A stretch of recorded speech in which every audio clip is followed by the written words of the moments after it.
DRC. So, but they cannot be successful alone. They need the help of the government and other players, so that they enforce this control. But when I look at that, I say the government should be the first one to empower. They should be the first to preach by example. For instance, when they say about gender equality, and you ask how many women, females are in the parliament, how are they in the government? So you find out a few. When you can see the males and female representation in the government, in the parliament. So I think they will have the voice if the government intervene and come to their side. Although there are players who are NGOs and other players who are empowering women, but the government might need more involvement to make the end of this issue. So I don't know if I just can. Yeah.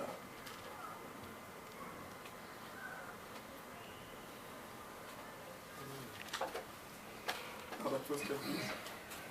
Or any comments about this? I have a question on the teaching and learning methods. What kind of teaching and learning method do you use in such examples where you're teaching these young boys? But this isn't a formal course, but it's an informal course. What method are you using? Yeah, sure. About the methodology that we are using here, we are using learning, facilitation and participatory learning. It's because we need everyone to participate, and it will be the facilitation and participation. It will be, there are many methodologies that are here. There are role play, there's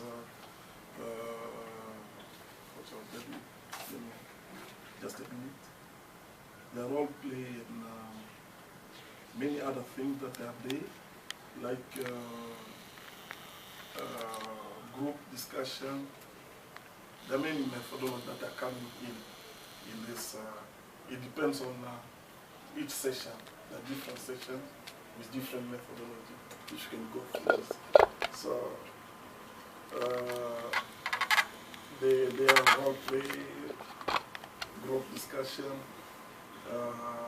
what we call brainstorm. That there are many methodologies that will be used in that. So it depends on the session. Are the teachers used to using different methods like that? They're not just lecturers. They actually involve students. And when you look at all these methods like brainstorm, it's the students who are bringing things. It's coming from them, all those situations. And even in the role play, we found that they are getting something when they're playing themselves, because they are playing stuff and understanding data in player when they're playing. Also, I want us to find out, how do you recruit the participants? You go to certain schools, or how do you just recruit those participants, those young men and women? You advertise, or what do you go to teachers, to schools? What do you do? To recruit this, the recruitment when it comes, because this is different from what we did in the project, my PhD project. Now this is about the schools where the school that we visited in 2011. So I focused more on these schools because it's where I got data, and to have this personnel, teachers personnel, train them to see how we can minimize those and transform all these issues that there are there. So we have 5, as I said, 5 teachers from each school then we have 20 participants from 4 schools.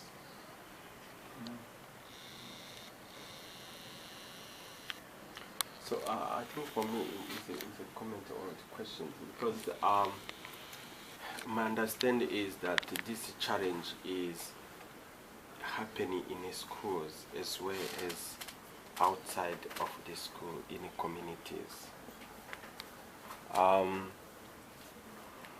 Is your training going to happen in the schools, or is your training going to include young people from communities as well? Then another question or comment is also a link to the teachers, if I might say. The teachers that you have interviewed, the 5 teachers, and because I'm trying myself to look at it in the context that they're taking into context of DRC, the issue of rape, and also taking into consideration and the issue of the culture in terms of sex and how as Africans sometimes, because the parents as well, and how do we share and talk to our children the issue of sex. And for me, intervention which is going to cover young people in the schools as a community, and also include the parents as well, and also teachers. And so that is so is your intervention going to focus on the schools, is going to also to focus in the communities? And another question is, as we are experiencing rape and through your interviews, people that have been violent to their girlfriends or both sides, is there any other intervention that the people receive in terms of trauma which they go through in these relationships? Or is there any findings that you got in relation to the trauma that the people go through in these relationships? Okay. So, you're saying that what's the focus on this, the first question? The focus on the training, will it be teachers or students? That's the first question that you. And we're looking at that, we're thinking about having both. But because of time, it looks like to be difficult to have both teachers and students. First of all, because the school in the DRC is closing. It's closing in June.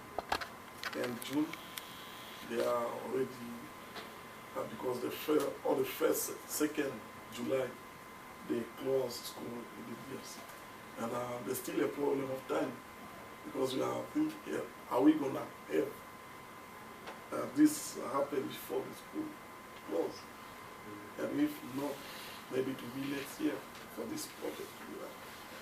So we thought first training teachers, because this is, yes, we've got this manual for teachers and students. But before that, training teachers, that because they will be the one who will get the training, keep on training those students. And we thought maybe if you could start with teachers, because they are the one who will be bringing the legacy, bring that teaching legacy of this curriculum. It will be another thing, because if they've got skills, they will impart those skills to their learners, about building, peace building, or managing conflict. So,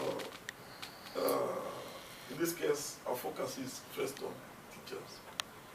So, The intervention is done in schools, as we mentioned. That's the second question. We focus more on school because if we transform this children, those students, they represent the community. Yes. Yeah. We are changing. If we change them, we are changing anyhow the community. To whom those they belong. They belong to the community where they come to school. So transforming their attitudes and behavior, that will help as well. It will be like we are. Maybe in the future, if it's possible, this may be extended to the community at large, maybe churches and hotels. So, but first of all, we are focusing first at school. Our focus is on school first, and maybe with another, later it may be extended to community. Looking in community to see churches. About the question about trauma, if we encountered anything that was related to trauma during this session, or during what, or we are looking ahead at what may happen as trauma in this session. Yes, it's a difficult question to answer because, you know, we don't expect, but this may happen because, you know, those people who were victims of such a fund, I've got 5 minutes here, finish this. Those are students who are, they non-rape. Yes, we need some services as well to help them. Coming out from that situation, because I know it's not easy for them to speak, as we came with some in case related to that they've been raped in the study. Fortunately, we didn't think about these services, how we could refer them to the service for trauma. So I think it's something very important for the future in case of trauma. What we want to think about that. Maybe the last question. I had 2 questions, but I think the first one was covered by intervention when you said teachers will be involved in training young men and so on. So there's a legacy of ownership of the project by the community when teachers can take over. But my second question is on the challenges that you face during the collection of data, because the North Kivu and South Kivu are red zones because of wars, because of the rape perpetrated by the soldiers, by the military services, and so on and so on. What challenges did you face in terms of having access to children at schools? What did you face as the challenges? Yeah, thank you very much. You know, the problem that school is a nice place for data collection because they find inaccessible population all the time. So it's not like when you are researching in other places where you don't find accessible population, like churches. Okay, it's fine. Churches, schools, it's easy to find participants when you come in any time. So the challenge is that to know the challenge that I went through.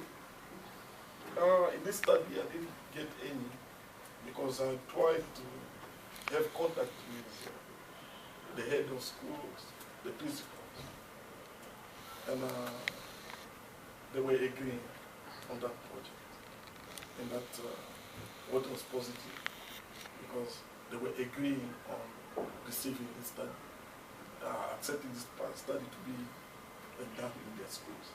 So in that we didn't have any problem. Maybe it may happen in other areas. As I said, that our schools are organized, and when you get a group the, I mean, the problem is you won't encounter many problems in school. I didn't have any so far, even during when this study was conducted. Yeah. And which age of young? Oh, sorry. The participants were 18, 20 years old. We're coming from grade 11 and 12. 11 and 12. Sorry for my mentioning. I owe Diaku an apology because I sort of took over, and this is not my meeting. It's okay. Thank you. I'm going to having recognised my error, and I apologise. That's what all people do when they're not thinking straight. I'm going to pass back to Diaku to take over. Thank you. Thank you. I think thank you, Mr. Dr. Maroy, for presenting this work. You had 46 minutes and 21 seconds, so we have to apply for him presenting this work. It's up to Mr. Rogders Manungo to present his second presentation for the day. You have the floor. Thank you. Thank you very much. I'm not going to bore you with too much information, but thank you very much, Prof. Harris and colleagues. Of course, there isn't much of gender balance, but I think from our last meeting, we have one lady now.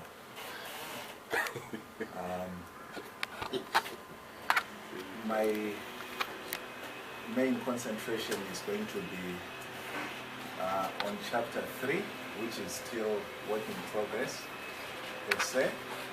It's almost done, but still work in progress.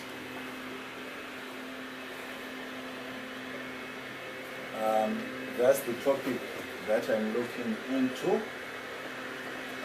Some we have met previously, some we have not. So as I said, I'm not going to take a tour of so much activity in terms of quite a number of definitions and so forth. I won't be able to do that in terms of all the factors that are already in place. But the topic I'm looking into is the reintegration of homeless street children through football in Harare, Zimbabwe. Let me hasten to say there are a number of topical words that you can pick right away from the topic that I'm looking into. And the first one here is reintegration. Ultimately, the goal is to make sure that if you want to call it normal life, is that the children below 18 are taken back into schools, are taken back and reconciled with their families. If you want to call that a normal life, that is it. Ultimately, that's the goal of this particular research. Then, of course, we are going to, if we look into some of the statistics, we approximately had about 12,000 street children in Harare, or let me say in Zimbabwe. That was by 2005. And when we are talking of these particular children, we are talking of what we call children on the street and children off the street. When you are talking of a child on the street, you are talking of a child who is on the street usually during the course of the day. Then that particular child gets back into their homes at night. Then of course you have children who are on the street 24/7 or 100% being on the street, and they are found dotted all over Harare. So these are 18-year-olds and below in terms of the boy child, in terms of also the girl child. Then one of the tools that is intended to be used, or the main tool that is going to be used, is to do in terms of football. I wouldn't be here to try and justify the use of sport or the use of play, should I say. I think most of us have gone through that kind of orientation where some form of social sport has been used in terms of our upbringing. It is, then of course we do have our main area of study, and that is Harare. As I said, we'll get straight into issues that have to do with the chapter that looks mainly into methodology, but I thought I could just include here the research problem, as I have already alluded to. In 2005, Zimbabwe had approximately 12,000 homeless street children. This is according to Chapalia. Consequently, this research seeks to investigate alongside and together with all relevant parties, including victims, modernly speaking, survivors, the possibilities of addressing the livelihood of the Harare homeless street children at grassroots level through the use of football, with the aim of transforming their current living conditions, attitudes, and behaviors before they're reintegrated back into families, NGO-run institutions, education systems, etc. And from this particular problem, I might just say I'm talking here at grassroots level. At the same time, even this particular football is going to be perceived at grassroots level, because the higher it goes, the more competitive it also becomes. And the people who have already done research in terms of sport, and they've called those war zones as created by the supporters, as well as even on the field of play itself. So this is going to be simple grassroots sporting activities that are also going to involve a number of players. In other words, as we go along, you'll discover this is a participatory action research. Consequently, we'll try by all means to be all inclusive, which is why you'll discover I'll briefly allude to issues that have to do with the grounded theory. In other words, you're not going to get there with your own theories. Theories are going to be formulated by these particular persons. For example, when you're dealing with these particular kids, they're the ones who are supposed to come up with the rules and regulations that are going to govern how they're going to play. You are supposed to fit into their timetable, etc. So in other words, you are not going to get there with any preconceived ideas or theories ultimately. So it's a participatory action research that is all-inclusive, and ultimately everybody should be included. But right at the center and at the pinnacle of this particular research are the children themselves. So this is the research problem. Then getting to the chapter that I have spoken about in terms of the methodology, the research design. This is a qualitative research. In other words, it is ethnographic, descriptive, and explanatory. There are different connotations derived from this, but at the same time, they point to the same thing, where you are dealing with issues that have to do with the attitudes, the behaviors, the context, as well as the cultural norms that govern these particular kids. Remember, they are coming from different particular cultures before they get into the streets. Let me also hasten to say, you'll discover that one of the prior chapters looks into Galtang's ABC model, where he talks about the context, where he talks about the attitudes, where he also talks about the behaviors of human beings in general, then of course in this context of those particular children. Right, this is, as I've already said, this is a participatory action research in which we have the participation of the researcher. We do have the homeless street children. This is going to, I'm not going to use names simply because this is going to be on YouTube. We're still in the process of negotiating, so I'm not going to be using names. But at the same time, I'm going to be working with some former Premier Soccer League players whom I've already communicated with. I've already met some of them. Some of them, of course, are colleagues, they are friends. And ultimately, one might ask, what is the choice in terms of these particular players? These particular players, or the majority of them, of course, are going to come from one team. They are former players. This so because in the process of trying to negotiate with one of the teams in Zimbabwe, of which is still work in progress, that's the exciting part and the difficult part of the participatory action research. Anyway, you will discover that I had communicated with the chairman of the team, and after a month, the chairman had been overthrown. And simply because he was overthrown, it was quite negative. All of a sudden, there is a new pharaoh who has to negotiate with Joseph. So those are some of the challenges in terms of the participatory action research. But it's quite exciting and quite enriching. But at the same time, you'll discover that as a consequence, it made more sense to work with former players than the current players who are here today, tomorrow they're gone, with the administrators whom we are negotiating with. At the same time, today they're there, tomorrow they're gone. But at the same time, you'll discover we are still communicating with one of the biggest teams found in Zimbabwe. This is mainly so on the assumption that ultimately these particular children are going to play what we call catch and razor games.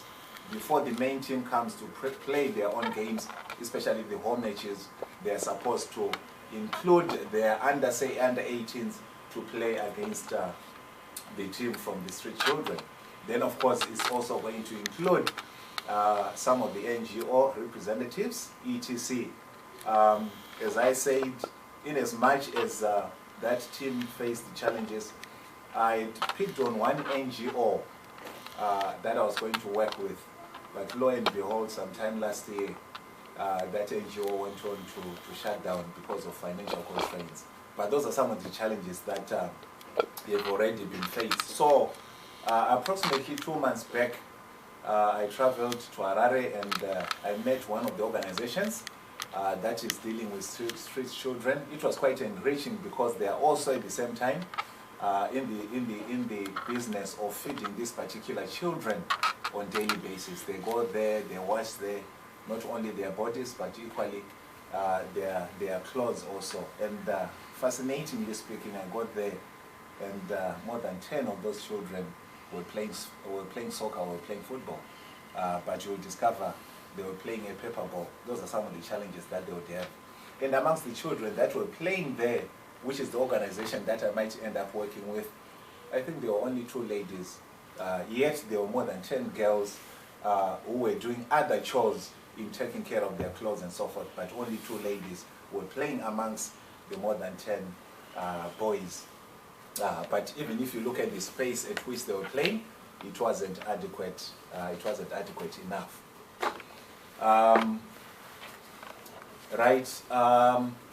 In terms of the participatory action research, it is explained here by McIntyre as an approach to exploring the processes by which participants engage in collaborative action-based projects that reflect their knowledge and mobilize their desires.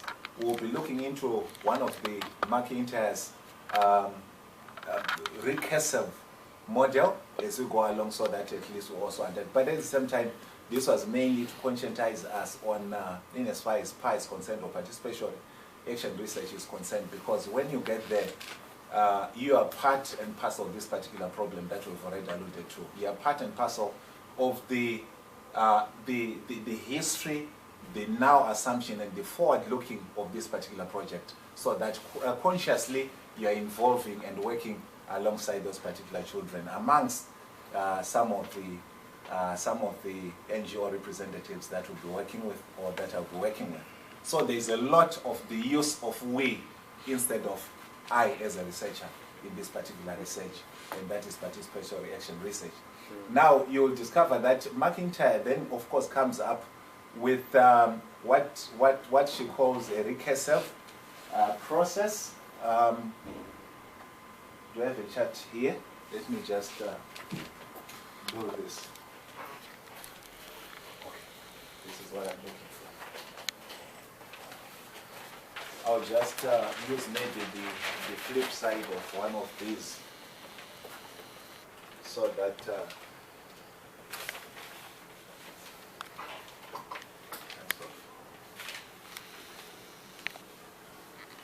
yes, of course, to every song there's a beginning, there's an end, but at the same time, this particular recursive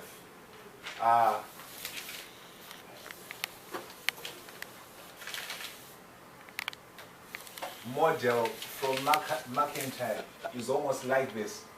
I'm not very technological, so I didn't manage to pick it on this particular presentation. Right. So